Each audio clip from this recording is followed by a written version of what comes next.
జమ్మూ కాశ్మీర్ పహల్గాంలో పర్యాటకులపై ఉగ్రదాడిని ఖండిస్తూ Bellampalli bar association ఆధ్వర్యంలో నిరసన చేపట్టారు. నల్ల బ్యాడ్జీలు ధరించి విధులు బహిష్కరించి జూనియర్ సివిల్ జడ్జి కోర్టు ఎదుట నిరసన తెలిపారు. న్యాయవాదులు మృతుల కుటుంబ సభ్యులకు ప్రగాఢ సానుభూతి తెలిపారు. ఉగ్రదాడికి పాల్పడిన ముష్కర్లను కేంద్ర ప్రభుత్వం పట్టుకొని కఠినంగా శిక్షించాలని డిమాండ్ చేశారు.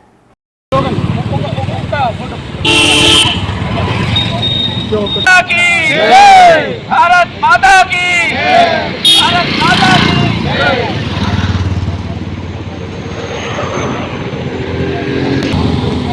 भारत माता की भारत माता की भारत माता की भारत माता की भारत माता की वंदे वंदे वंदे वंदे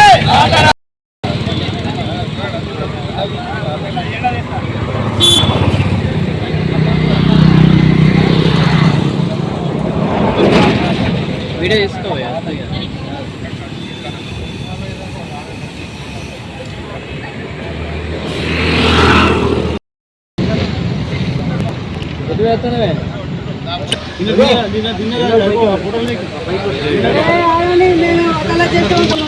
ఈరోజు బెల్లంపల్లి బార్ అసోసియేషన్ ఆధ్వర్యంలో మా యొక్క విధులను బహిష్కరించడం జరిగింది.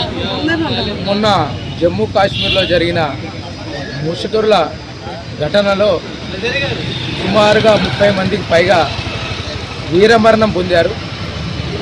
ఈ యొక్క దాడిని ఖండిస్తూ బెల్లంపల్లి బార్ అసోసియేషన్ ఈరోజు నిరసన తెలియజేస్తూ మా విధులను బహిష్కరించాము. భారతీయుల పైన జరిగిన దాడిని 150 కోట్ల మంది భారతీయుల మీద జరిగినట్టుగా పరిగణలోకి తీసుకొని ఈ ముష్కరులను వదిలిపెట్టేది లేదు. భారత ప్రభుత్వము ఎక్కడున్నా వెతికి వేటాడి ఈ ఒక ముష్కరులను అంతం చేయాలని మేము కోరుకుంటూ దాని వెనుకున్న విదేశీ శక్తులు కానీ పాకిస్తాన్ కానీ ఏ దేశమైనా కానీ ఒక దేశం యొక్క స్వాతంత్రం మీద దాడి జరిగినట్టే, సార్వభౌమాధికారం మీద దాడి జరిగినట్టే ఈ దాడి చిన్న దాడి కాదు. దీన్ని మేము ఏకముక్తంగా ఖండిస్తూ భారత్ మాతాకి